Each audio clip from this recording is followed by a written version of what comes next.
Measuring current passing through the circuit. ठीक, आगे लिखिएगा नेक्स्ट लाइन से पूछा जाता है, हाँ बेटा ठीक है, फॉर डिटरमाइनिंग द करंट ठीक है in the circuit it is connected across the circuit in series or parallel. Series में कनेक्ट करोगे या पैरेलल में? एमीटर को आपको सीरीज में सर्किट में कनेक्ट करेंगे जिसमें करंट की वैल्यू फाइंड करनी है, उसके पैरेलल में? हाँ, सीरीज में कनेक्ट करेंगे या पैरेलल में? याद रखेंगे जो आपके एमीटर होता है उसे हम लोग किसमें सीरीज, पैरेलल नहीं, बनाने के लिए गैल्वेनोमीटर से एमीटर को पैरेलल में हम लोग शंट रेजिस्टेंस कनेक्ट करते हैं। बट करंट की वैल्यू मेजर करने के लिए भाई जैसे मान लो उस दरवाजे से कितने लोग निकलेंगे आपको वहां पे काउंट करना पड़ेगा, नहीं यहाँ काउंटिंग थोड़ी मिलेगी। तो करंट जिस सर्किट में फ्लो कर रहा है जब हम उसको उसके सीरीज में कनेक्ट करेंगे तभी तो फाइंड आउट होगा कि कितना करंट वहां से पास हो रहा है। तो वही नेक्स्ट पॉइंट लिखिएगा उसी में, ammeter is always connected in series, emitter is always connected in series through which या in which कर लो, in which connected in series in which current will be measured, in which current will be measured।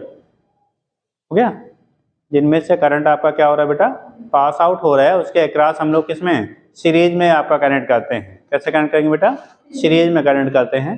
तो हमेशा ammeter को series में connect करेंगे किसके, galvanometer के, क्या करंट सॉरी सर्किट के जिसमें करंट की वैल्यू आपको मेजर करनी है। ठीक, अब लिखिएगा heading, conversion of galvanometer into ammeter. Heading करना बेटा, conversion of galvanometer into ammeter, conversion of, पढ़ लेंगे ना, रुक जाओ,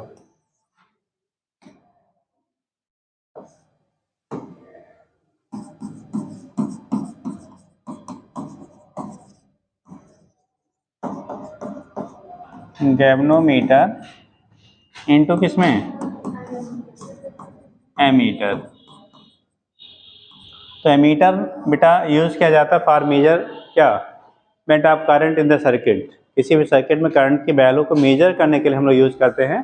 तो conversion of galvanometer into ammeter, अब कैसे कन्वर्ट करोगे, याद रखेंगे गैल्वेनोमीटर को एमीटर में कन्वर्ट करने के लिए ऑलवेज एक वेरी स्मॉल शंट रेजिस्टेंस को हम लोग कनेक्ट करते हैं गैल्वेनोमीटर के किसमें, पैरेलल में। किसमें कनेक्ट करेंगे, पैरेलल में।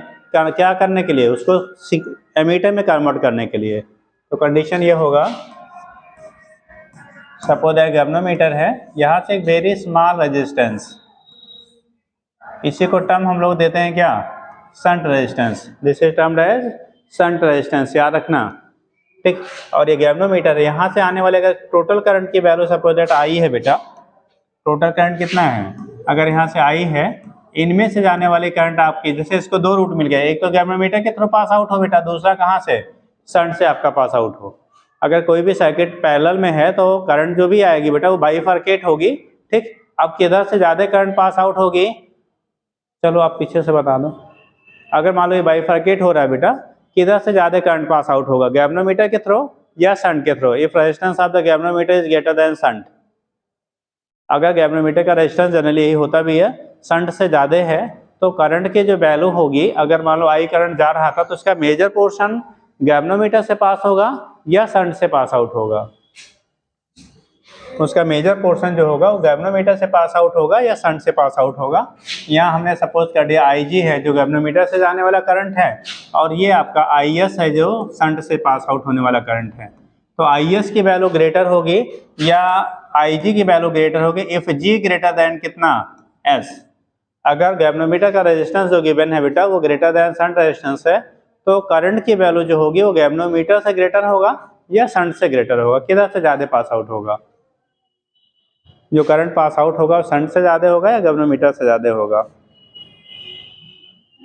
हाँ, शंट से।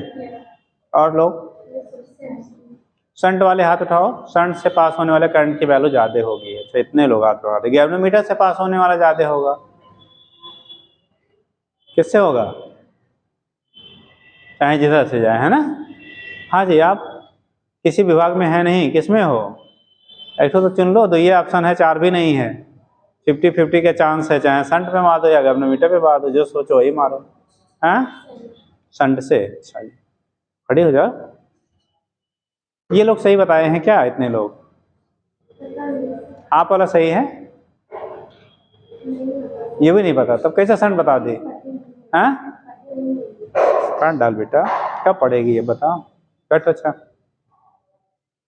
हमेशा करंट अगर कहीं बाइफरकेट होता है बेटा, दो रूट में आपका क्या बट रहा है, उस केस में करंट की टेंडेंसी होती है always major portion of the current will be pass through lesser क्या, इसमें वैल्यू ऑफ रेजिस्टेंस। भाई जैसे आपके घर जाने के दो रास्ते हैं, ठीक, कितने रास्ते हैं? दो रास्ते, एक को बढ़िया था अभी नया नया बना हुआ है स्मूथ है, और एक में पता नहीं वो 20 साल पहले बना था टूटा उटा है, ठीक। तो उस कंडीशन में किस वाले रास्ते से जाना पसंद करते हो? जो स्मूथ हो, डिस्टेंस कम हो, ठीक, एनर्जी कम इन्वेस्ट हो। ऐसे ही करंट भी उस पाथ से ज़्यादा फ्लो करेगा, उस सर्किट से ज़्यादा पास आउट होगा, ठीक, जिधर से रेजिस्टेंस की वैल्यू कैसी होती है? स्मॉलर होती है। जिधर से रेजिस्टेंस की वैल्यू स्मॉल होगी, करंट का मेजर पोर्शन आपका वहां से पास आउट होगा। करंट का मेजर पोर्शन क्या होगा? उधर से पास आउट होगा जिधर से रेजिस्टेंस की वैल्यू स्मॉलर होगी। आपको बोला गया रेजिस्टेंस किसका ज़्यादा है? गैल्वेनोमीटर का। स्मॉलर किसका है? शंट का। तो इसका मतलब मेजर पोर्शन कहाँ से जाएगा? शंट से जाएगा, ठीक। इसी को हम लोग प्रोसेस को शंटिंग कहा जाता है, शंटिंग ऑफ गैल्वेनोमीटर बोलते हैं, ठीक।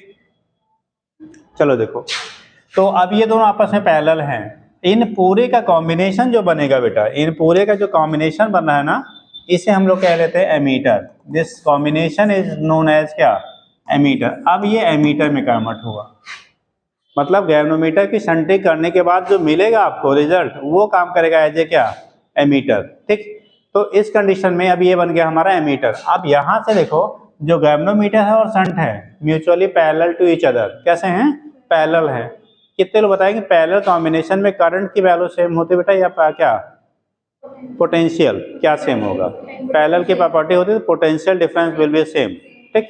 पैरेलल कॉम्बिनेशन में पोटेंशियल क्या होता है? सेम होता है। पोटेंशियल सेम होगा तो उस कंडीशन में दोनों के क्रॉस, यानी कि जो हमारा गैल्वेनोमीटर के क्रॉस पोटेंशियल होगा वही शंट के क्रॉस पोटेंशियल होगा। हम लोग ने लिया बेटा यहाँ से करंट पास हो रहा है IG into G equal to I S into कितना है? यस है। IG into G equal to I S into क्या है? एस है। तो उस कंडीशन में होगा, यहाँ से आप दिखाओगे, ठीक, तो IG into G equal to I S into S. Yes shunt resistance है, आई एस शंट से पास होने वाले करंट की वैल्यू है। और किरचॉफ फर्स्ट लॉ लगाओगे तो आई एस की जो वैल्यू होगी आई माइनस किसके बराबर हो जाएगा? भाई टोटल करंट आई आ रहा था, IG इधर से गया तो जो बचा हुआ आई एस हुआ वही तो हुआ ना, तो आई माइनस आई जी की क्या हो जाएगा आपका? इक्वल हो जाएगा। अब यहाँ से करोगे IG into G equal to I S into S. अगर आई एस की वैल्यू आपको डिटरमाइन करना है तो हम लोग लिख लेंगे बेटा IG इंटू जी अपान कितना? एस। और एस की एस जो है यहाँ पे शंट रेजिस्टेंस है, ठीक, तो इसकी वैल्यू हम लोग यहाँ से आई एस की वैल्यू कैलकुलेट कर लेते हैं। एक कंडीशन, कभी कभी क्या होता है आपको शंट रेजिस्टेंस की वैल्यू फाइंड आउट करना होता है, करंट की वैल्यू दे दी जाती है, कितना करंट आया इस रेशियो में वो डिवाइड हुआ, ठीक। तो आपको शंट रेजिस्टेंस की वैल्यू कितनी शंट करना है तो आप इधर कर लो, ये इधर आ जाएगा, ठीक। अगर आपको शंट रेजिस्टेंस निकालना है तो शंट रेजिस्टेंस की वैल्यू हो जाएगी आई जी into ji upon I S है। और अभी आपको बोला था आई एस के जो वैल्यू होता है वो किसके बराबर होता है? आई माइनस आई जी। तब जब शंट रेजिस्टेंस निकालना हो तो शंट से पास होने वाला करंट नहीं देते हैं, टोटल करंट दे देगा, गैल्वेनोमीटर के थ्रू पास होने वाला करंट दे देगा, ठीक। और अगर डायरेक्ट शंट से दे दिया तो सो बेटर यार, तब यहीं से रख के निकाल लेंगे। तो जैसा क्वेश्चन रहेगा उसके अकॉर्डिंग हम लोग वहाँ पे यूज कर लेते रिलेशन, ठीक। तो लिखिएगा conversion of galvanometer into ammeter, लिखिए for converting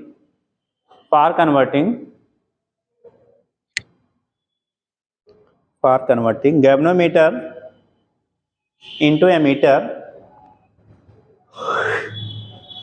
for converting galvanometer into ammeter, a very small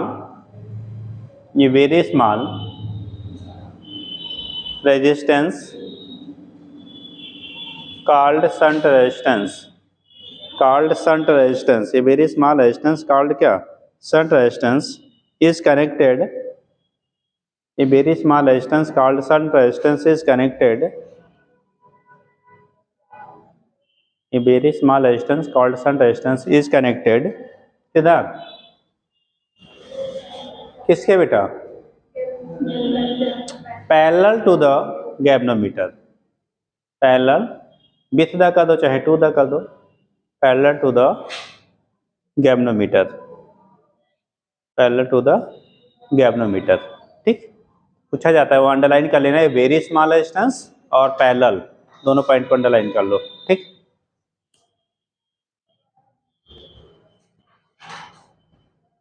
ऐसे बना लीजिए और नोट कर लीजिए।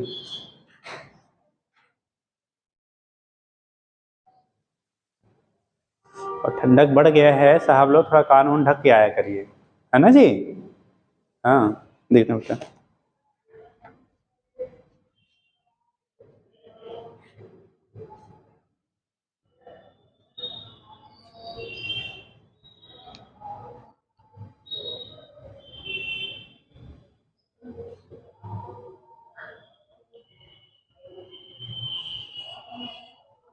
केमिस्ट्री में चल रहा है। अच्छा अपने पढ़ डाले हैं, क्या चल रहा है? मैकेनिज्म कौन पढ़ाया? रिएक्शन वैज्ञानिक मिश्रा सर पढ़ाया है? शुरू होगा। कौन पढ़ा रहे हैं मैकेनिज्म? हम तो सब पढ़ाएंगे।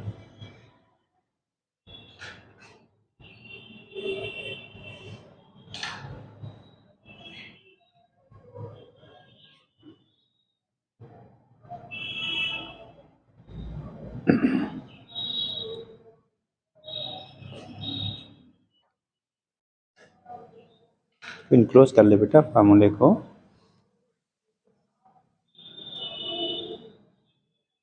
आधा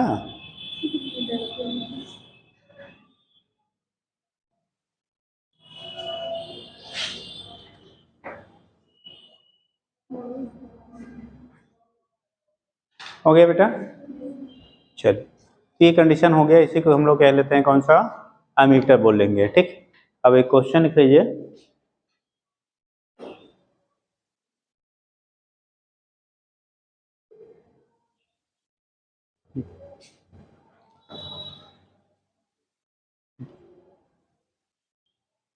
A galvanometer having resistance, a galvanometer having resistance 2 ohm, a galvanometer having resistance 2 ohm will be, a galvanometer having resistance 2 ohm will be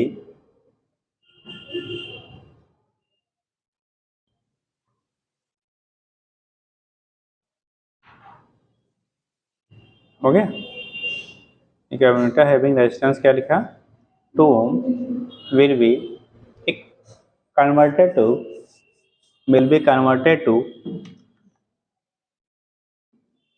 an ammeter, an ammeter will be converted to an ammeter। ठीक, देखिएगा, if total current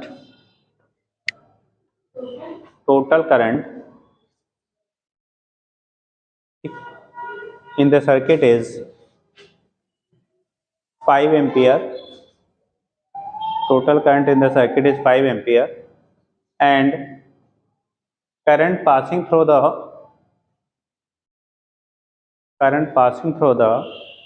galvanometer is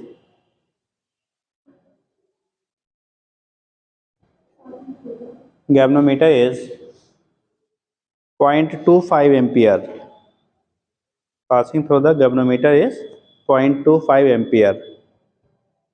हो गया? कितना ampere है बेटा? Passing through the galvanometer is 0.25 ampere लिखिएगा। Then calculate A लिखिए, हाँ देन कैलकुलेट ए कर लेना उसका part. Current passing through the shunt,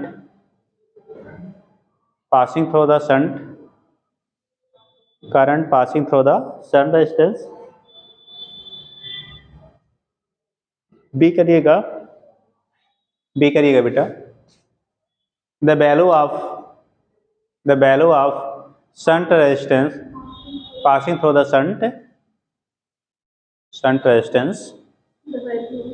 second करना बी बोले, देखिएगा the value of shunt resistance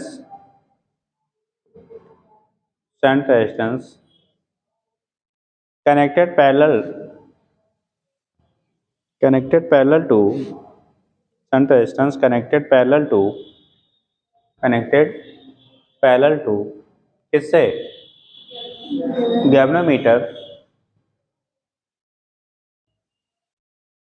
for obtaining ammeter, for converting ammeter, for converting into ammeter.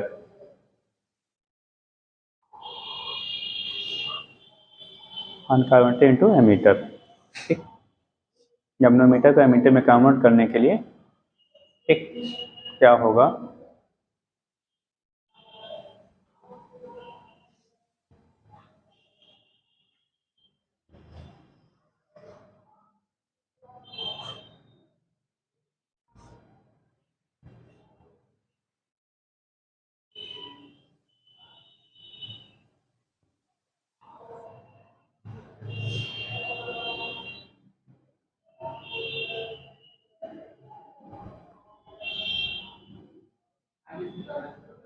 हाँ बेटा, हाँ पहले आई एस फाइंड कर लीजिए, फिर एस की वैल्यू फाइंड कर लीजिए।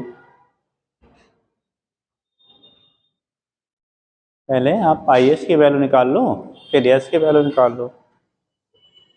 शाइन किनके नहीं हुए बेटा, पास में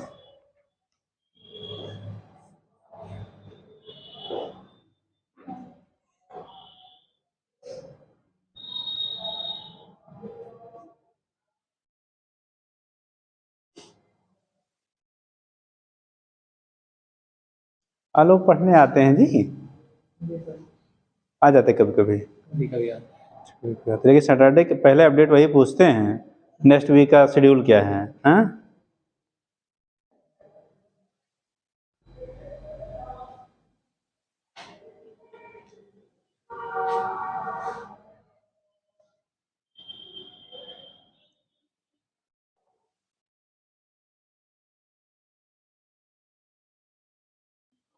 आया बेटा, जल्दी करो,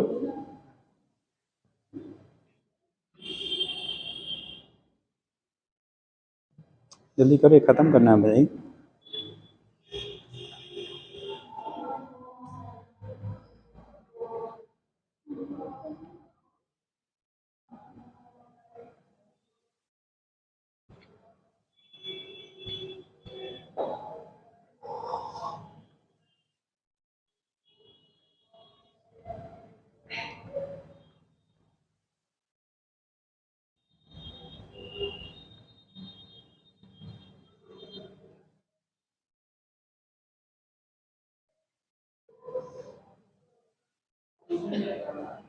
हाँ बेटा, यस, शंट रेजिस्टेंस,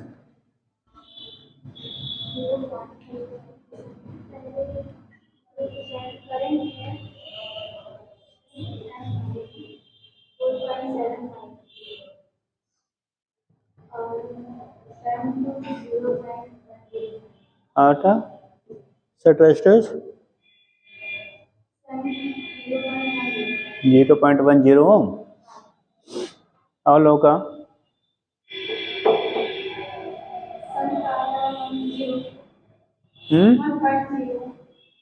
1.0, फिर से चेक करिए, 0. सबके अलग अलग आए हैं, अजय 0.1, आपका 1 पॉइंट आया है, आपका नहीं करंट नहीं, शंट रेजिस्टेंस 0.1। चलो बेटा देखो, हम लोग जब लिखेंगे तो पहली बात तो आई एस की वैल्यू होगी आई माइनस आई जी, आई की वैल्यू 5 एम्पियर था, 4.75 करेंगे तो 0.25 क्या अच्छा तो 0.25 था, ये तो उल्टा वाला आ गया है, आंसर रख दिया गया 0.25, तो 4.75 हो गया आई एस की वैल्यू। आई एस की वैल्यू 4 पॉइंट कितना हो गया बेटा 75 एम्पियर। दूसरा हमें निकालना था यस, एस इक्वल टू हम लोगों ने लिखा था आई जी इंटू जी अपान क्या आई एस, ठीक, आई जी की वैल्यू 0.25 और जी की वैल्यू 2 ओम अपान 4.75। देखो 25 डेसिमल हटेगा ऊपर नीचे दोनों दो डिजिट पे है, तो 25 बन जाए 25, बचा कितना आपको यहाँ पे 12, हाँ 25 हुआ ना, तो बचा कितना 22, ये 22 47 में 25 22 बचेगा, 22 हो जाएगा 225 और 225 मतलब 9 बार जाएगा, कितने बार जाएगा 9 बार जाएगा। अब 2 अपान 19 आ रहा है, तो s की वैल्यू 2 अपान कितना आ रहा है 19, इसको राउंड क्या फ्रैक्शन में लेंगे तो डेसिमल लगाएंगे 20.1 टाइम गया, हो गया 20, बचा आपका क्या 1, ठीक, और 1 की जगह पर आप डेसिमल लगाएंगे तो एक 0 हुआ, तो हो गया 100, 25 जा 95, अप्रॉक्सीमेटली 0.105 क्या ओम, अप्रॉक्सीमेटली 0.105 ओम के लगभग बराबर आएगा। क्या आया था बेटा, इतना बड़ा आ गया है,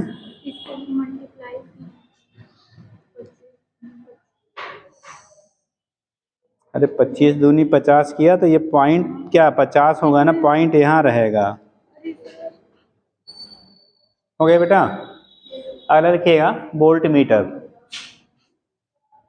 समझ गया कि छाप लिया, दो ऑप्शन है, हाँ समझा कि छापा जी देविया, इतने दिन कहाँ गायब थी, ये देखो टोपी लगाई अब सुन नहीं रही है, हाँ शादी में चली गई, अरे शादी तो छोड़ दे बेटा दूसरे की, है ना, लोग पढ़ने के लिए अपनी शादी छोड़ देते हैं तो दूसरी शादी अटेंड कर रही है, हाँ बता, चलो ठीक नेक्स्ट लिखिएगा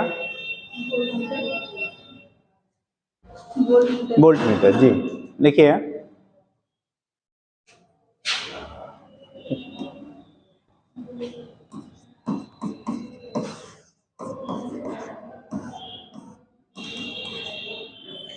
वोल्ट मीटर, ठीक, क्या है वोल्ट मीटर, ठीक है, तो लिखिएगा it is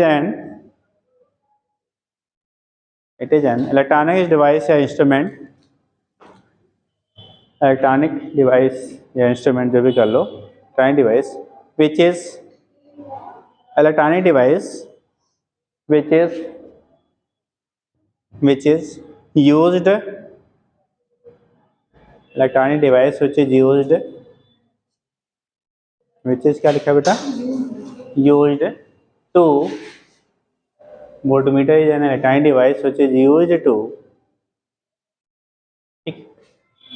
to measure the potential difference, to measure the potential difference across a resistor या रेजिस्टेंस कर सकते हो, बैकग्राउंड में कर लो सर्किट, अक्रॉस रेजिस्टेंस बैकग्राउंड कर लो सर्किट, किसी प्रतिरोध सर्किट में जो लगा हुआ प्रतिरोध होगा उसके अक्रॉस हम लोग पोटेंशियल डिफरेंस को मेजर करने के लिए क्या करते हैं यूज करते हैं। अब बात आता है कि इसे कनेक्ट कैसे करेंगे, सर्किट के सीरीज में या पैरेलल में, तो लिखिएगा कैसे कनेक्ट करेंगे, फिर पकड़ाई, एमीटर को सीरीज में वोल्ट मीटर को पैरेलल में, अरे पोटेंशियल डिफरेंस निकालना है ना, तो पोटेंशियल डिफरेंस आई आर कैसे निकलेगा जब उसके पैरेलल में रखोगे, और जब करंट निकालना होगा तो करंट कैसे निकलेगा जब उसके सीरीज में रहेगा, ठीक, बोलना नहीं, करंट क्योंकि उसी के थ्रू फ्लो करेगा तब बताएगा, इसलिए सीरीज में, और वोल्ट मीटर पोटेंशियल डिफरेंस निकालना है तब बताएगा जब उसके अक्रॉस हम लगाएंगे, ठीक, तो लिखिए इसमें कब तुम लोग का कंफ्यूजन दूर होगा। देखो बनाने के लिए, सुनो उल्टा होता है, कन्फ्यूजन इस होता है, जब आपको बनाना होगा तब गैल्वेनोमीटर के सीरीज में हाई रेजिस्टेंस हम कनेक्ट करते हैं तो कन्वर्ट होता है वोल्ट मीटर में। किसमें?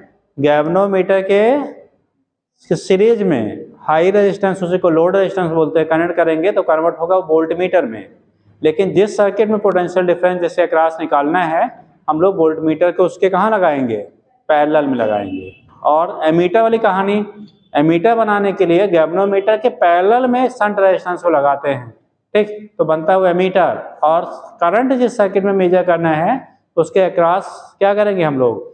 सर्किट में सीरीज में क्या एमीटर को कनेक्ट किया जाता है, तब जाके वो रीड करेगा करंट की वैल्यू, हो जाएगा।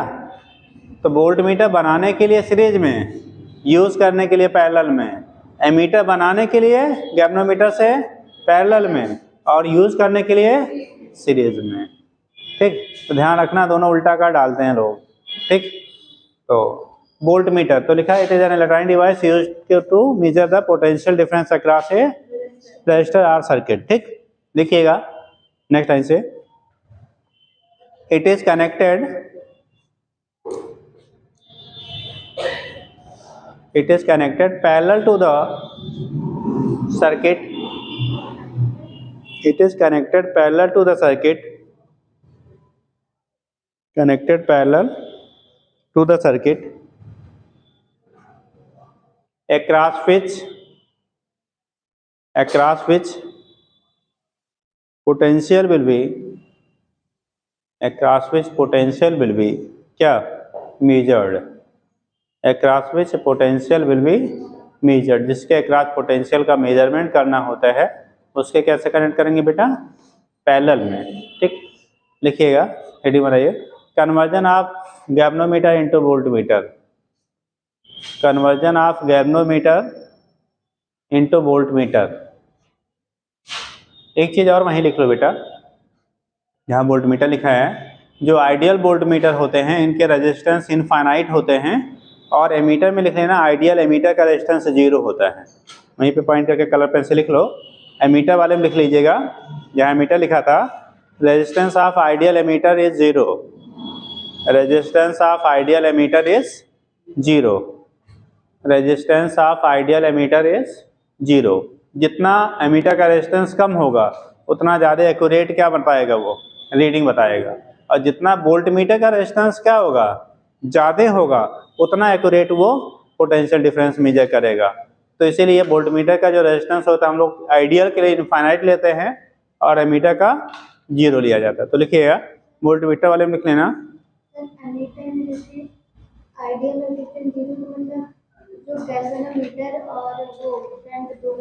दोनों का कॉम्बिनेशन जो होगा उसका 0 होना चाहिए। अगर 0 है तो आइडियल होगा, बट ऐसा कोई होता नहीं है, ठीक। मतलब जितना मिनिमम होगा उतना ज़्यादा एक्यूरेट करंट मेजर करेगा, और जितना मैक्सिमम वोल्ट मीटर का रेजिस्टेंस होगा उतना ज़्यादा एक्यूरेट पोटेंशियल डिफरेंस मेजर करेगा, ठीक। तो वहाँ वोल्ट मीटर में लिखना, देखो, the resistance of ideal volt meter is infinite, resistance of ideal volt meter is infinite. जो आइडियल वोल्ट मीटर होता है उसका रेजिस्टेंस हमारा क्या होगा बेटा? इनफाइनाइट होता है। Resistance of ideal volt meter is infinite, हो जाएगा, कोई दिक्कत तो नहीं। तो आइडियल वोल्ट मीटर का रेजिस्टेंस इनफाइनाइट, आइडियल एमीटर का जो रेजिस्टेंस होगा वो 0 होगा, ठीक। तो लिखा आपने, वोल्ट मीटर क्या होगा, यहाँ से हम लोग रिप्रेजेंट कर लेते हैं, ठीक। लिखिएगा, conversion of volt meter into galvanometer into volt meter, conversion of galvanometer into क्या? Volt meter. देखो कैसे करते बेटा, यहाँ पे जो गैल्वेनोमीटर आपका है इसके सीरीज में, कैसे सीरीज में एक लार्ज रेजिस्टेंस, वहाँ पे स्मॉल था ना, यहाँ पे लार्ज रेजिस्टेंस हम लोग कनेक्ट करते हैं, किसमें? इसी को लोड रेजिस्टेंस कह देते हैं। क्या बोलेंगे? लोड रेजिस्टेंस कह लेंगे। तो ये जो कॉम्बिनेशन आपका बनता है पूरा, इन दोनों का जो कॉम्बिनेशन बनेगा ये कहलाएगा आपका क्या?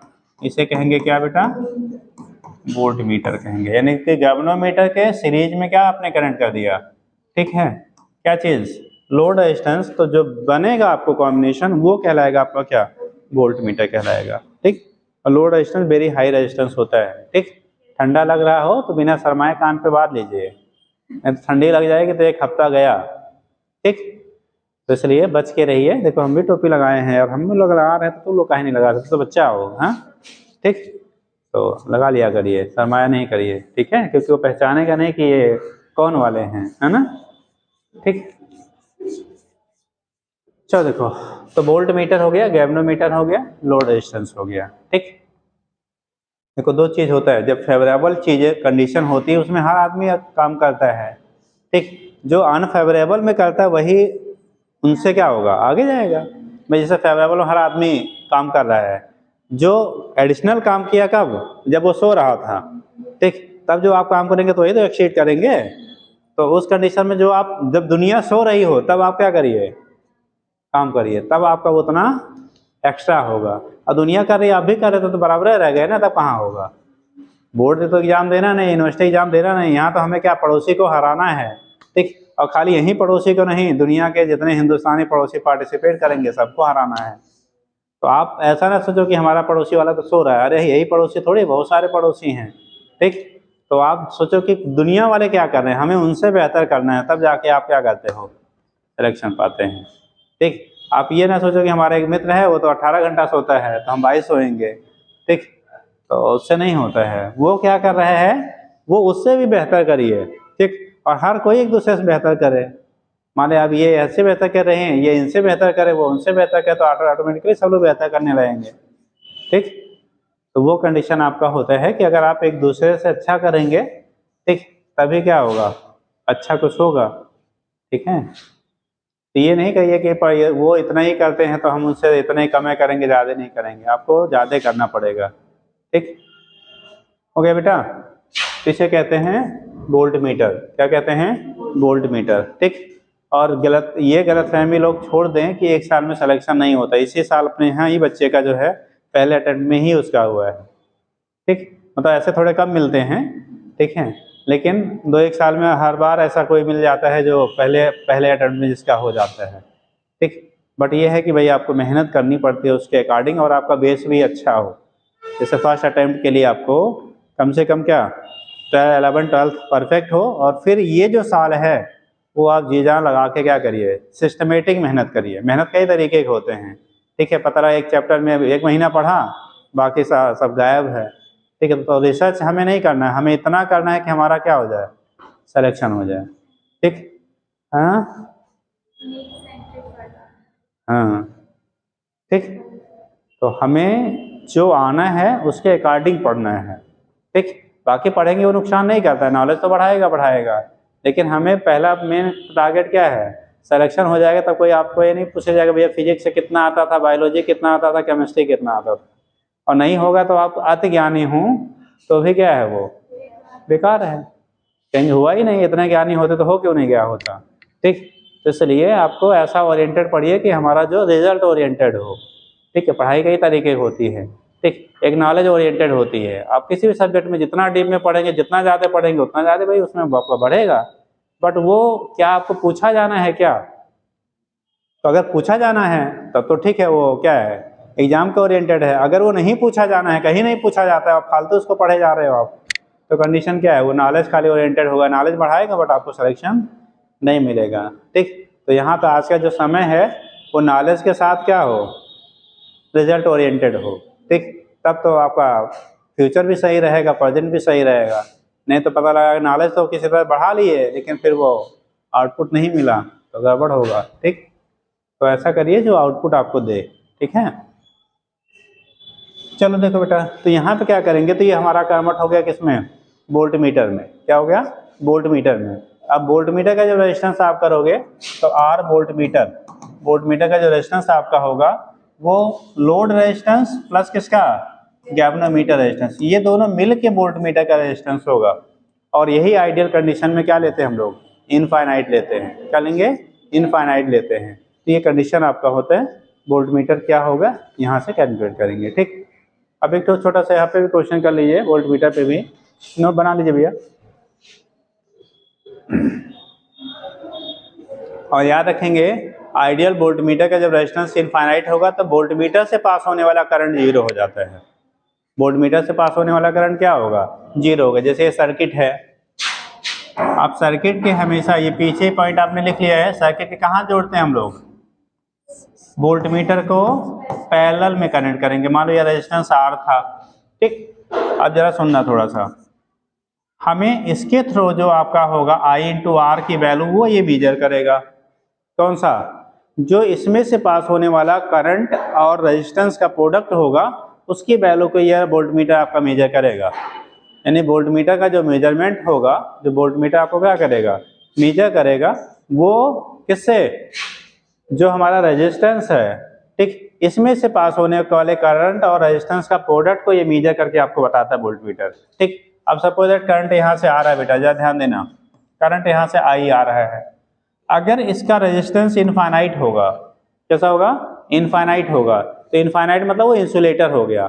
और जब ये एज ए इंसुलेटर काम करेगा, इनफाइनाइट रेजिस्टेंस काम करेगा, तो इधर से आने वाला करंट की वैल्यू जो होगी, यानी वोल्टमीटर से आने वाला करंट उस समय जीरो होगा। अगर वो इनफाइनाइट रेजिस्टेंस है, जहां इनफाइनाइट रेजिस्टेंस उधर से करंट पास आउट नहीं होगा, तो उधर जीरो होगा। तो टोटल का टोटल करंट कहाँ से चला जाएगा, इसके थ्रू चला जाएगा। अगर इसके थ्रू टोटल करंट जाता तो बी इक्वल टू क्या कहता है, आई इंटू आर को रीड करेगा ये, ठीक। वो उसकी एक्यूरेट वैल्यू होगी वो पोटेंशियल डिफरेंस की उस रेजिस्टेंस के अक्रॉस। लेकिन एक्चुअल में क्या होता है बेटा, कोई भी क्या वोल्टमीटर ऐसा नहीं होता है प्रैक्टिकली जिसका रेजिस्टेंस इनफाइनाइट हो। और जब इनफाइनाइट नहीं होगा तो कुछ ना कुछ, अगर रेजिस्टेंस की वैल्यू इनफाइनाइट आपकी नहीं है, रेजिस्टेंस अगर आपका क्या इनफाइनाइट नहीं है, तो यहाँ करंट की वैल्यू को हम लोग जीरो नहीं मानेंगे, current not equal to zero होगा। और करंट जीरो नहीं होगा तो इसका मतलब इसमें से जाने वाला करंट आई माइनस कितना हो जाएगा, आई बी हो जाएगा। और जब आई माइनस आई बी हो गया तो उस केस में आपका जो वोल्टमीटर रीड करेगा पोटेंशियल डिफरेंस को, ठीक। यहाँ पे ऐसे कर ले, फॉर आइडियल वोल्टमीटर, आइडियल क्या, अगर वोल्टमीटर होता आपका, ये वोल्टमीटर अगर बेटा हमारा आइडियल होता वोल्टमीटर, तो आरबी की जो वैल्यू होती इनफाइनाइट हो जाता। सो आई बी इक्वल टू कितना आता, जीरो। वोल्टमीटर से कोई करंट नहीं आता, hence reading of voltmeter, hence क्या, रीडिंग ऑफ वोल्टमीटर, वोल्टमीटर का जो रीडिंग होगा बेटा V इक्वल टू कितना आ जाता, आई इंटू आर आ जाता। V की वैल्यू क्या होता, आई आर आता। ये एक्चुअल वैल्यू को जो यहाँ पोटेंशियल डिफरेंस इससे अक्रॉस मिलता पूरा करंट फ्लो होने पे, उसको रीड करता, ठीक।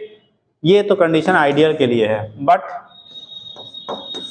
फॉर जनरल जो आपको मार्केट में अवेलेबल है या जो हम लोग यूज करते हैं जनरल वोल्टमीटर, अगर वोल्टमीटर आपका कैसा है, एक जो जनरल हम लोग ले रहे हैं, ठीक।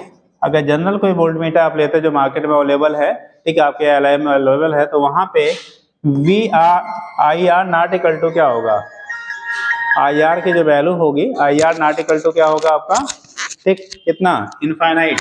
आई आर की वैल्यू इनफाइनाइट नहीं होगा।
तो फॉर जनरल वोल्टमीटर जो वी आर की आई आर की वैल्यू होगी बेटा आई बी, जब जनरल वोल्टमीटर लिखेंगे तो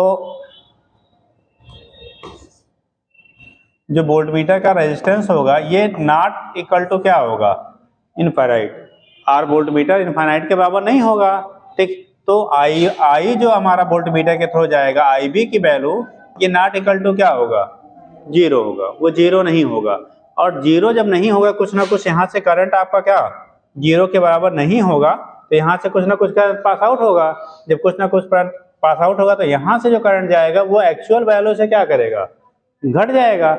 और जब माइनस करेंगे तो जो पोटेंशियल डिफरेंस मिलेगा वो एक्चुअल वैल्यू जो होगी वहां पे ड्रॉप होनी चाहिए तो उससे कम रीड करेगा, ठीक। सो V इक्वल टू आएगा I minus I B into कितना, तो रीडिंग जो आएगी वो I minus I B into R के क्या हो जाएगा आपका इक्वल हो जाएगा। कब, जब वो एक जनरल कंडीशन में जो वोल्टमीटर अवेलेबल है उससे हम लोग पोटेंशियल डिफरेंस, इसीलिए घरों में जो हम लोग वोल्टमीटर लगाते हैं ना करंट की सप्लाई मेजर करने के लिए, अगर वो जैसे घर की रेटिंग होती है 220 वोल्ट, घरों में हम लोग रेटिंग कितना लेते हैं जो सप्लाई 220 वोल्ट, अगर आपके घर का वोल्टमीटर रीडिंग 220 वोल्ट बता रहा है, कितना बता रहा है 220 वोल्ट अगर वो रीड करके बता रहा है, इसका मतलब एक्चुअल में उस इंस्टेंट पे आने वाली जो पोटेंशियल है आपके घर में जो वोल्टेज आ रहा है मोर देन 220 होगा।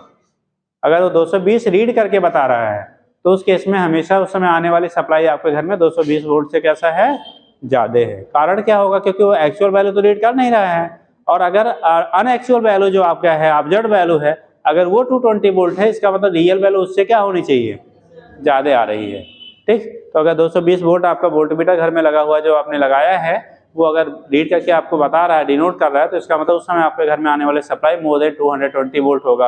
वो 230 भी हो सकता है, 225 भी हो सकता है, वो डिपेंड करता है आपके वोल्टमीटर की क्वालिटी पे, बट कभी भी 220 नहीं होगा क्योंकि आइडियल कोई होता ही नहीं है, ठीक। तो अगर 220 वोल्ट से आ रहा है घर में तो इसका मतलब आपके घर की सप्लाई आने वाली उस समय 220 वोल्ट से ज़्यादा है। अब ज़्यादा कितनी होगी वो क्वालिटी आप वोल्टमीटर पे डिपेंड करेगा। वोल्टमीटर जितना बेस्ट क्वालिटी का होगा उतना ही जो वोल्टेज उससे ज़्यादा होगा वो कम होगा। जैसे मान लो 222 हो गया, 223 हो गया, 225 हो गया। वोल्टमीटर जितने खराब क्वालिटी का होगा, पता रहा 240 वोल्ट आ रहा है, दिखा रहा है कितना 220 वोल्ट, ठीक। तो वो कंडीशन आपका बनता है, ऐसे नोट कर लीजिए। समझ गया ना, जल्दी कर बेटा।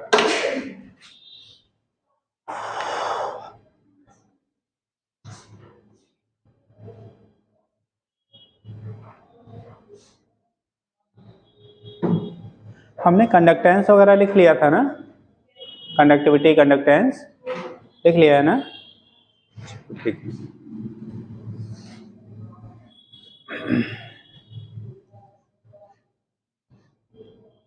किरचॉफ लॉ भी नहीं हुआ है, हो गया है, वेरी गुड, दोनों हो गया था फर्स्ट सेकंड लॉ। चलिए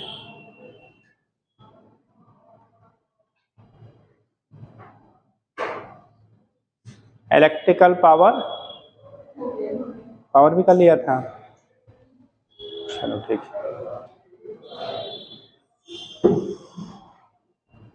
आपको ग्लो जो बल्ब का है वो भी समझा दिया था, 40 वाट 60 वाट वाला, ठीक। अगर डिफरेंट वाट के हैं, ठीक।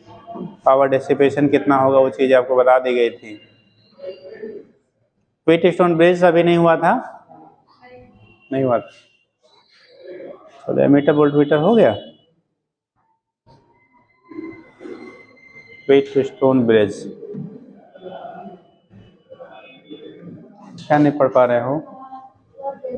For ideal voltmeter R voltmeter infinite, यहाँ for general voltmeter R B, ये आपको नॉट इक्वल टू कर लो, आर बी क्या नॉट इक्वल टू इनफाइनाइट, यानी कि ये इनफाइनाइट नहीं होगा तो लेस देन इनफाइनाइट होगा।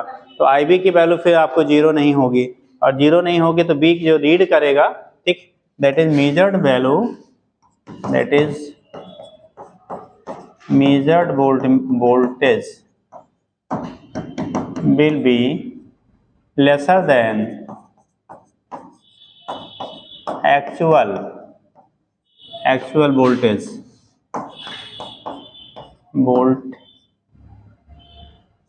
actual potential difference कर लो, actual potential difference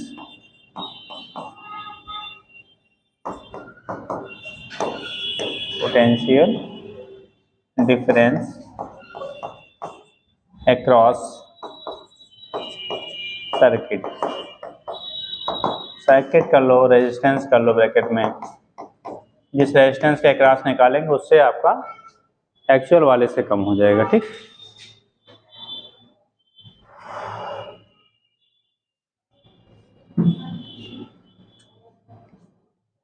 जल्दी करो बेटा।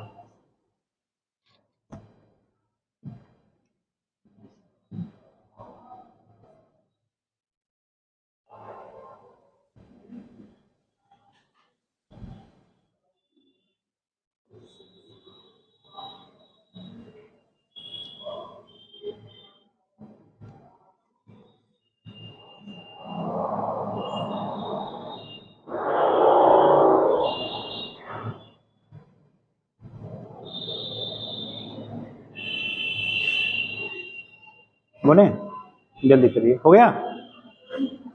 नेक्स्ट देखो Wheatstone bridge, WHEAT, Wheatstone bridge, Wheatstone bridge, Wheatstone bridge note कर लिया कि अभी बचा है?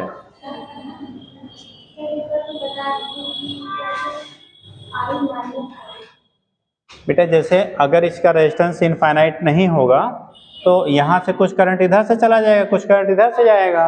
ठीक, जब यहाँ से पूरा पूरा करंट नहीं जा रहा है तो इधर से पोटेंशियल डिफरेंस चूंकि I इंटू आर होता है तो I की जगह कितना हो गया, I माइनस आई भी हो गया ना। तो I अगर पूरा जाता वहां से पास आउट होता जो सर्किट में आ रहा था करंट, तब तो टोटल पोटेंशियल डिफरेंस हमें मेजर करके बताता। बट जाने वाला करंट रेजिस्टेंस के थ्रू क्या है, लेसर देन I है, और लेसर देन I है तो पोटेंशियल डिफरेंस जो मिलेगा वो भी लेस देन क्या होगा, रियल वैल्यू मिल जाएगी।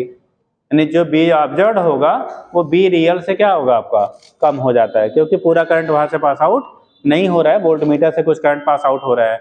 और वोल्टमीटर जो पोटेंशियल डिफरेंस अपना नहीं रीड करता है, वो पैरेलल सर्किट में जो आपका है उसके थ्रू पोटेंशियल डिफरेंस को मेजर करके बताता है। ठीक, हो गया बेटा, नोट कर लिया पीछे।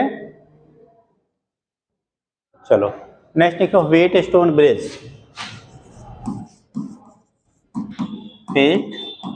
Wheatstone bridge. देखो इसमें क्या होता है, इसका हम लोग यूज करते हैं किसी अननोन रेजिस्टेंस की वैल्यू को मेजर करने के लिए। कोई अननोन जो वायर है उसके रेजिस्टेंस की वैल्यू को क्या करने के लिए, मेजर करने के लिए हम लोग व्हीटस्टोन ब्रिज का यूज किया जाता है। ठीक, इसमें जिन जनरल हम लोग लेते हैं बेटा 4 रेजिस्टेंसेस का ये कॉम्बिनेशन आपका होता है। कितने रेजिस्टेंसेस, 4 रेजिस्टेंसेस का कॉम्बिनेशन होता है, और इस तरह से हम अरेंज करते हैं।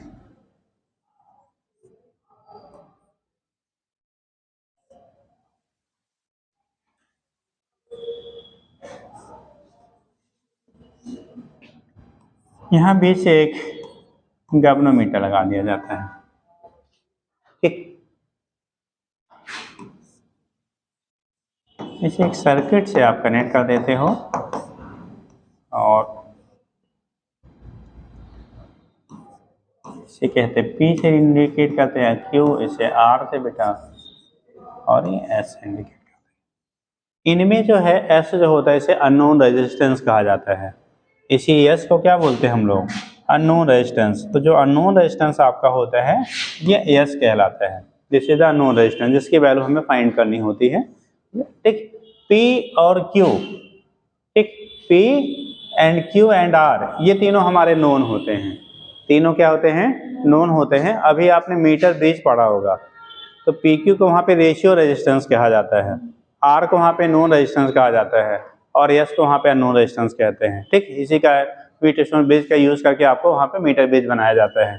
बट यहाँ पे हमारा PQ और R तीनों नोन होते हैं, S जो आपका अननोन होता है। ठीक, तो इसी अरेंजमेंट को हम लोग बैलेंस ब्रिज कहते हैं बेटा।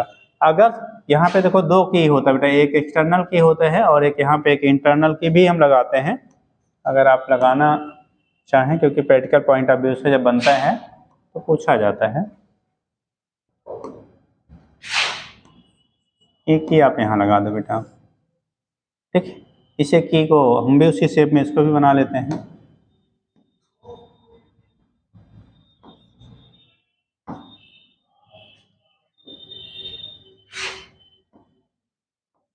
इसे की K1 कह लो, इसे की क्या कह लें हमने, K2। यहाँ पे भी क्वेश्चन डिजाइन होता है। बोला जाता है बेटा आपको जो क्या होता है, यहाँ पे हम लोग ले रहे हैं व्हीटस्टोन ब्रिज, यहाँ पे 2 की यूज किया जाता है। एक को हम लोग K1 कह लेते हैं एक्सटर्नल सर्किट में, दूसरा K2 कहलाता है जो इंटरनल सर्किट में है। ठीक, अब कंडीशन जब हम लोग इसका यूज करते समय पहले K1 को ऑन करते हैं या K2 को? एक क्वेश्चन, K1 को पहले ऑन करेंगे या K2 को? याद रखेंगे, पहले व्हीटस्टोन ब्रिज का यूज करते समय, व्हीटस्टोन ब्रिज हो चाहे मीटर ब्रिज हो, दोनों कंडीशन में एक्सटर्नल सर्किट में जो की आपका होता है इससे पहले हम लोग ऑन करते हैं। रीजन सुन लीजिए बेटा, यहाँ ये गैल्वेनोमीटर लगा हुआ है, अगर आपने K2 को पहले ऑन कर लिया, K2 पहले से ऑन है, तब K1 को आपने ऑन करेंगे तो उस कंडीशन में क्या होगा, जो करंट यहाँ से जा रहा है, करंट मान लो आपको जाने वाला जो करंट है बेटा, सपोज दैट I है, I करंट यहाँ पहुँचेगा, इसको जाने के दो रूट दिख रहे होंगे, एक इधर से जाए कुछ एक इधर से जाए। मान लो यहाँ से जाने वाला I1 है, यहाँ से जाने वाला I2 है। ये पहुँचने के बाद हम पॉइंट भी इंडिकेट कर लेते हैं। ये पॉइंट को हमने A से दिखा लिया, इसे B से इंडिकेट कर लिया, इसे C से कर लिया, इसे D से कर लिया। ठीक, तो A से जाने वाला करंट पॉइंट B पे पहुँचेगा और A से जाने वाला पॉइंट दूसरा D पे पहुँचेगा। यहाँ पहुँचने के बाद फिर इनके दो रूट दिख रहे हो, देखो, एक इधर से आए दूसरा इधर से आए, एक इधर से जाए दूसरा इधर से जाए। ठीक, अगर आपने पहले से की यहाँ पे ऑन है, ठीक, और आपको अभी पीछे समझाया गया था ऑलवेज करंट की टेंडेंसी होती है लेसर रेजिस्टेंस से ज़्यादा पास होने की, उधर से ज़्यादा पास होने की टेंडेंसी होगी, जिसका रेजिस्टेंस की वैल्यू क्या होगी, कम होगी।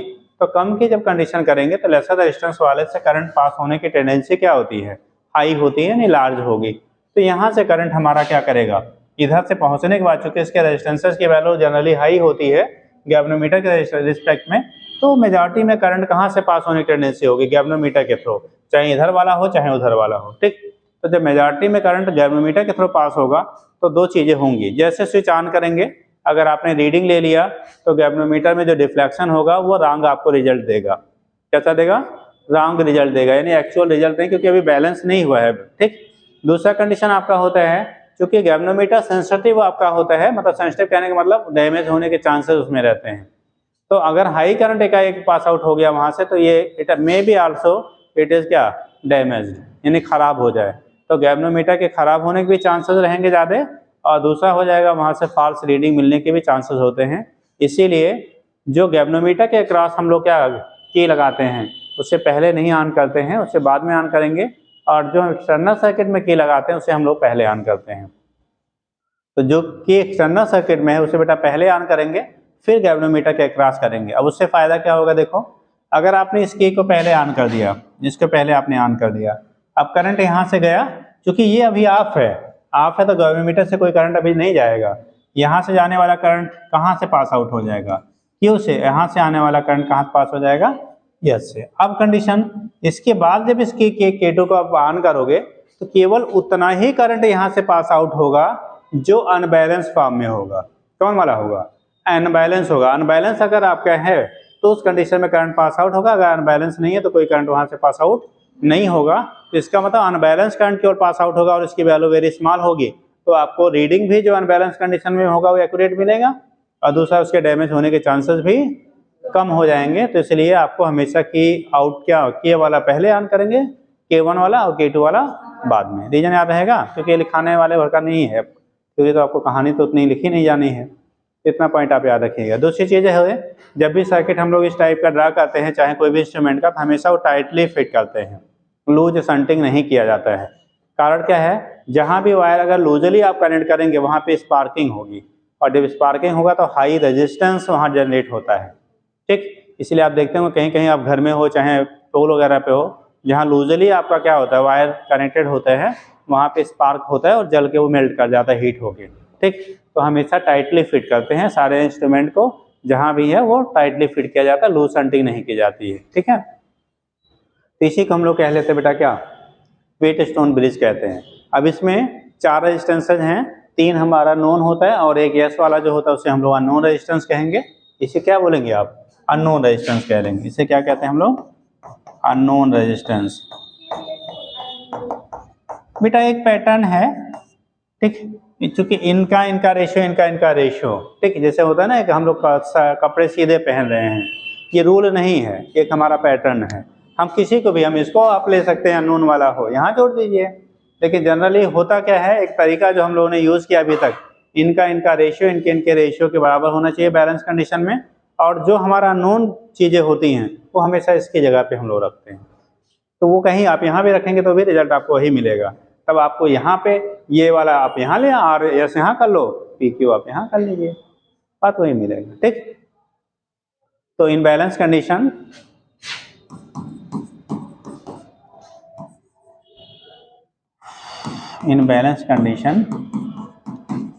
P by Q equal to क्या होता है, R बाई एस, एंड इस केस में IG की जो वैल्यू होती है वो क्या होगी, 0, यानी गैल्वेनोमीटर से कोई भी करंट आपका पास आउट नहीं होता। तो डायग्राम बनाइए।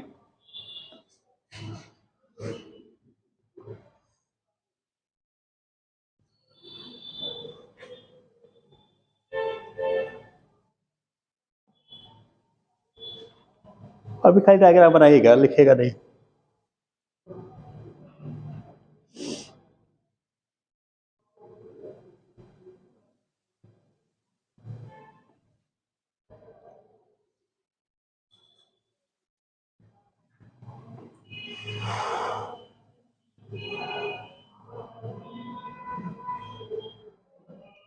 अब इनमें से दो वाला जो लेंगे हम लोग PQ, वो हमारा नॉन यहाँ कह लेते हैं, और R वाला भी जो होता है वो हम अपने अकॉर्डिंग एडजस्ट करते हैं, उसे वेरिएबल रेजिस्टेंस कहते हैं।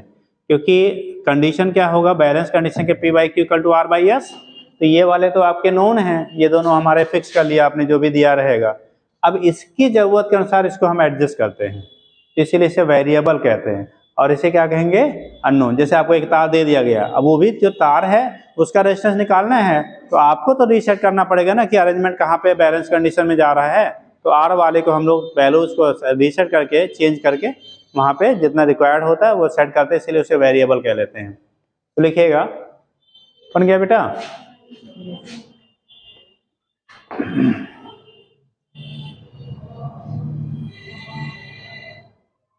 जल्दी करो नहीं तो big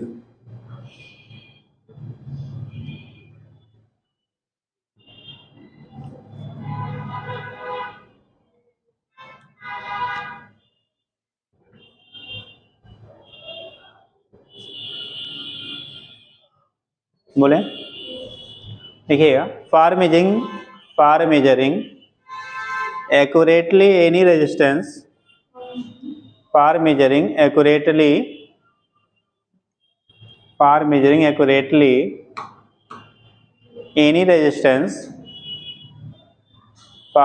accurately any resistance, Wheatstone bridge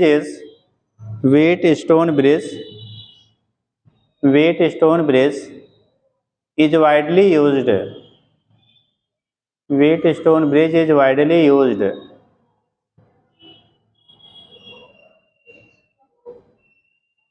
Wheatstone bridge is widely used. लिखिएगा, there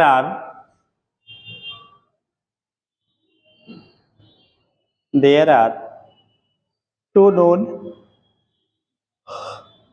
resistors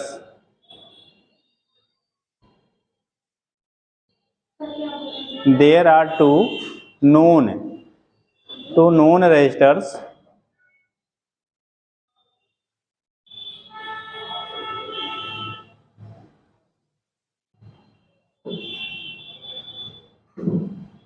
there are क्या लिखे बेटा, two known resistors are variable resistance, या वन कर लेना, वन वेरिएबल रेजिस्टेंस, एक वेरिएबल होगा, one variable resistance and one unknown resistance,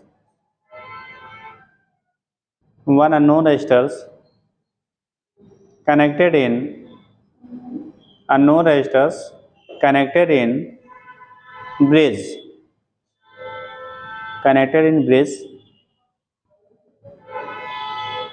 as shown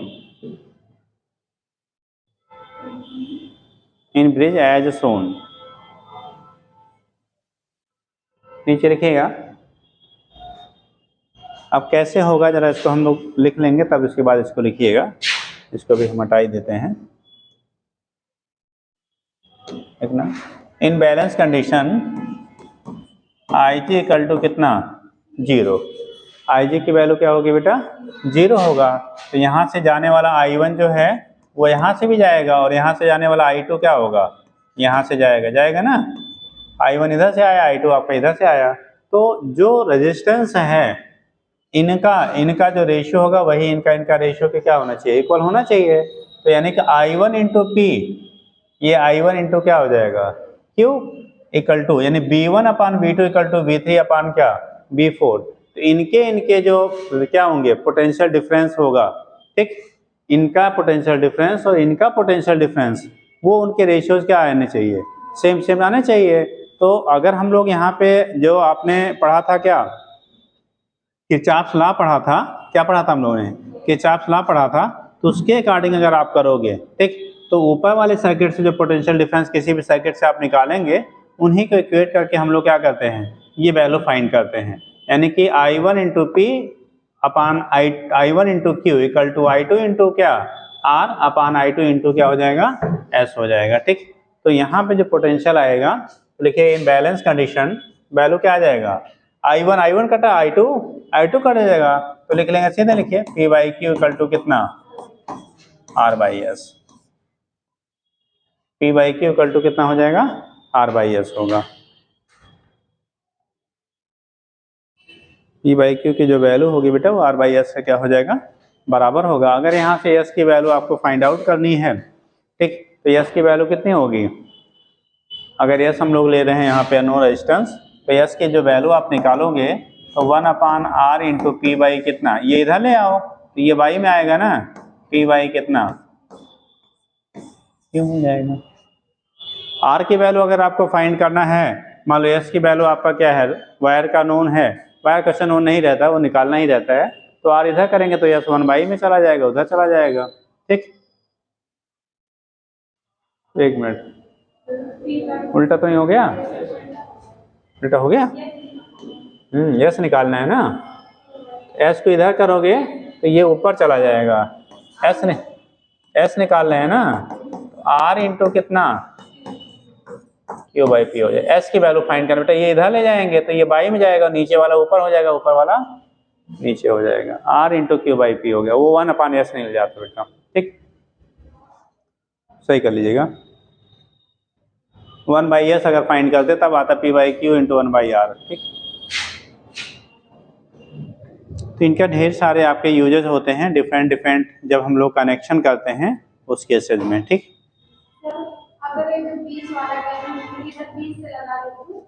तब वो फिर जब यहाँ से करोगे तब तो यहाँ से भी करंट चला जाएगा ना, तब तो सर्किट में ही हो जाएगा, नहीं बैलेंस नहीं होगा, वो कभी बैलेंस नहीं होगा। नहीं तब यहाँ से गया करंट, यहाँ से गया और यहाँ से भी करंट जाएगा, तो गैल्वेनोमीटर से भी करंट जाएगा, उसका रेजिस्टेंस वो है जो तीनों पैरेलल में हो जाएंगे, वो अलग कंडीशन है। हाँ बदल जाता है, क्वेश्चन में बदल जाएगा बेटा।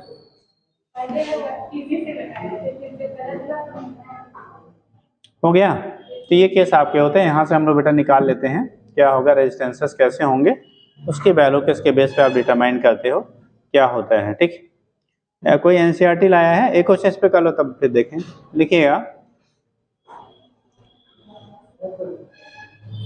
लाए नहीं तो पुरानी वाली नहीं, नई वाली लेटेस्ट अपडेट वाली लिखिए। 4 रेजिस्टेंसेज आप कुछ चीज़ें डिलीट कर दी गई हैं, तो 4 रेजिस्टेंसेज ऑफ 15 ओम, 12 ओम, 4 ओम, 15 ओम, 12 और 4 ओम and 10 ohm respectively are 10 ohm respectively are connected in cyclic order to form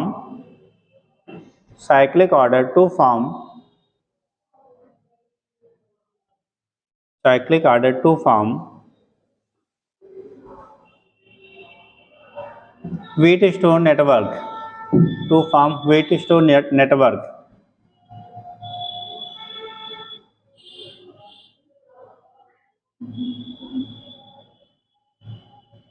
ठीक, लिखिएगा, if the network is balance, ऐसा कर लो, if the network is balance, अगर नेटवर्क बैलेंस है,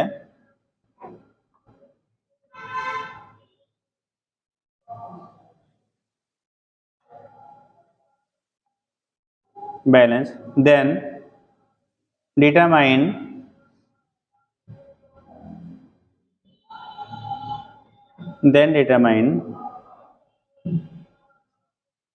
resistance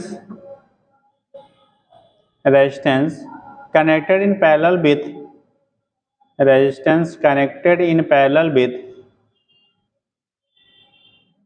10 ohm, connected in parallel with 10 ohm resistors,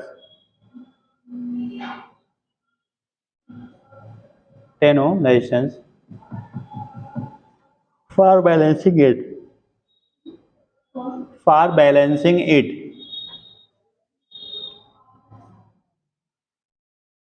जैसे यही कह लिया बेटा कि यहाँ से मान लो कोई एक आपको अरेंजमेंट दिया गया, इसकी पी की वैल्यू आपको कितना है, 12 है कि 15 ओम, क्यू की वैल्यू मान लो 12 ओम दे दिया गया, आर की वैल्यू आपको 10 ओम दे दिया गया और यस की वैल्यू 4 ओम दे दिया गया। कहा गया अगर इस नेटवर्क को बैलेंस हमें करना है, एज ए बैलेंस फॉर्म में कंसीडर करना है, तो इस 10 ओम रेजिस्टेंस के अक्रॉस कितना और रेजिस्टेंस को क्या कर दिया जाए, उसके पैरेलल में कनेक्ट कर दिया जाए। उसके पैरेलल में क्या करना है, कितना हमें और कनेक्ट करना पड़ेगा कि पूरा जो अरेंजमेंट है वो बैलेंस फॉर्म में हो जाए।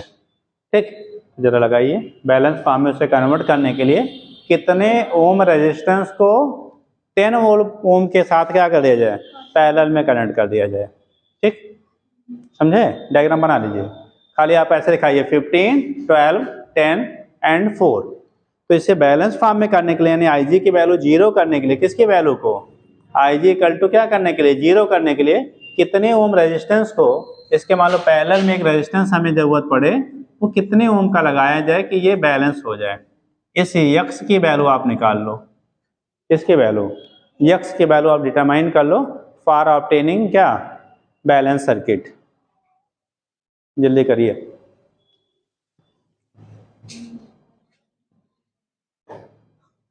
इसके बाद आपको इसी पे बेस्ड आपको बचता बेटा मीटर ब्रिज, आपके यहाँ एक इंस्ट्रूमेंट है। ठीक, अब पोटेंशियोमीटर तो हटा दिया गया, पोटेंशियोमीटर है नहीं।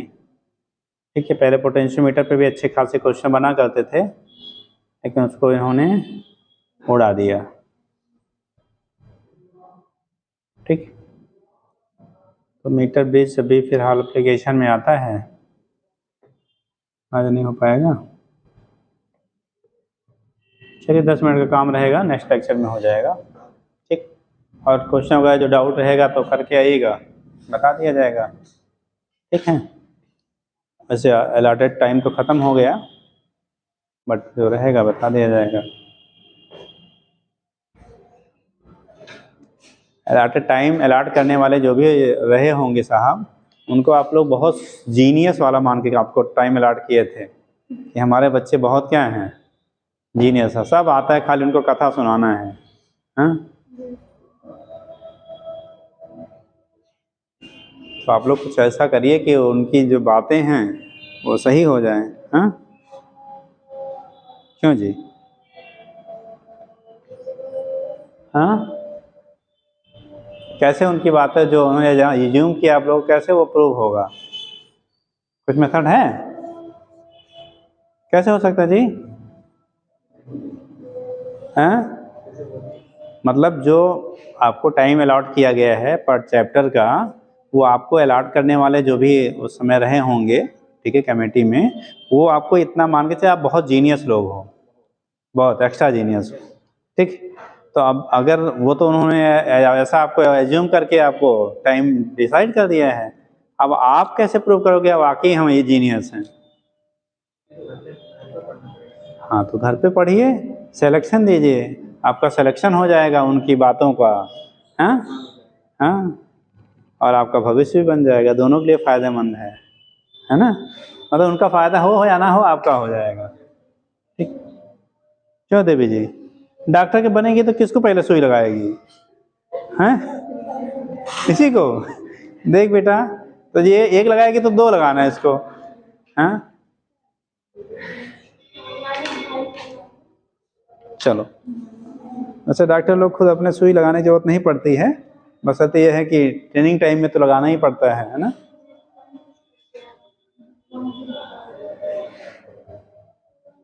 एक बार हकीकत घटना है, एम्स में एक MBBS कर रहा था बच्चा, वो आया अपने घर पे, ठीक, तब उन लोगों को ना वीगो लगाने के लिए बताया गया था, ठीक, और ना ही इंजेक्शन।